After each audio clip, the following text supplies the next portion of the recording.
For 29 tips अगर मैं आपको सीधे बोलूं, revise all the formula, all formula, सारे फॉर्मूला आप रिवाइज करिए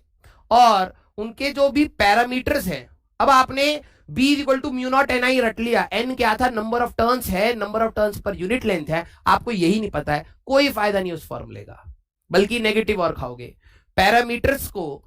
अच्छे से कंसेंट्रेट करके आप सारे फॉर्मूलेस को रिवाइज करिए। क्लियर? Yes, yes, right. और अगर मैं फिजिक्स का टाइम पीरियड बोलूं एग्जाम टेम्परामेंट में, जहां आपको वैसे कोई डिस्टर्बेंस नहीं है, आप मैक्स 45 मिनट्स में आप फिजिक्स को कवर अप कर सकते थे। आप 15 मिनट सेव करके, अगर एक अच्छा बच्चा होता 15 मिनट सेव करके वो अपना मैथ्स में डाल सकता था, जो कह रहा था कि थोड़ा सा कैलकुलेटिव था। बात तो ये है, आप 15 मिनट सेव करके अपना, आप केमिस्ट्री का मेरे को नहीं पता कि वो भी लेंदी था या नहीं था, ठीक है, लेकिन आप 15 मिनट फिजिक्स में एटलीस्ट आप सेव कर सकते थे। फर्स्ट राउंड करने में आपको 15, अब देखो यही होता है, आप पेपर रीड करते, जो क्वेश्चन हो रहे हैं, इसमें से अगर मैं बात करूं ना, जो मस्ट डू थे, जो सबको कर लेने चाहिए थे, वो कम से कम 13 क्वेश्चन होंगे। अब बुरी सी बुरी हालत में 10 टू आप 13 क्वेश्चंस मस्ट डू, कोई भी बच्चा मरे से मरे हालत में भी, जिसने जेई की तैयारी नहीं भी करी है, बोर्ड्स की करी है, वो भी कर लेता, लिटरली बता रहा हूं, वो भी कर लेता। क्लियर?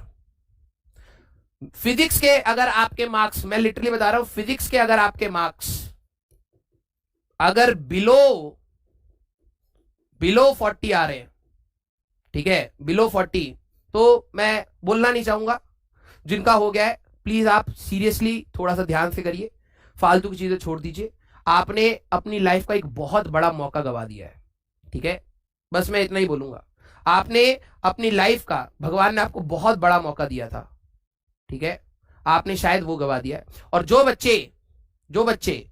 अभी आगे आने वाले शिफ्ट में है, ठीक है, सबसे पहले फिजिक्स के आसान, केमिस्ट्री के आसान, मैथ्स के आसान, अगर आप आसान आसान सबके जोड़ेंगे ना, आप 100 से नीचे नहीं आएंगे। मत करिए ज्यादा, नेगेटिव मत खाइए, 100 120 भी लाएंगे, डिसेंट स्कोर, सेकेंड अटेम्प्ट में और आगे, ठीक है। तो प्लीज, ठीक है, आप सभी लोगों को मैं बोलूंगा, प्लीज थोड़ा कंसंट्रेशन के साथ पढ़ाई करिए, ज्यादा लोगों से डिस्कस मत करिए, किसी के क्या आ रहे हैं, किसी के क्या नहीं आ रहे हैं। हो सकता है जिस शिफ्ट का पेपर आसान हो उसमें कट ऑफ थोड़ा सा ऊपर रख के नॉर्मलाइज करते समय उनके मार्क्स का इंपैक्ट पड़े, परसेंटाइल पर इंपैक्ट पड़े, वो आपके हाथ में नहीं है और आपको उसकी कैलकुलेशन ना समझनी है और ना आती है, ठीक है। तो सिंपल सी बात यह है कि आपको अपनी तैयारी करनी है। फिजिक्स के लिए मैं आप सभी लोगों को बोलूंगा, पेपर में जाके इजी फ्रंट को सबसे पहले हिट करिए, जो क्वेश्चन 1 गो में हो रहे हैं उनको करिए, जो क्वेश्चन थोड़े से कैलकुलेटिव हैं ध्यान से अगर आप करें, 1-2 स्टेप में हो जाए तो करिए, अदरवाइज केमिस्ट्री पे चले जाइए या फिर दूसरे सब्जेक्ट पे। मैं ये नहीं कह रहा फिजिक्स से ही स्टार्ट करिए, ये भी मत करना कि आपका जो फेवरेट है आपने उससे स्टार्ट करा, नहीं, आपके सामने मैथ्स पढ़ी, मैथ्स के क्वेश्चन रीड करते हुए चले गए,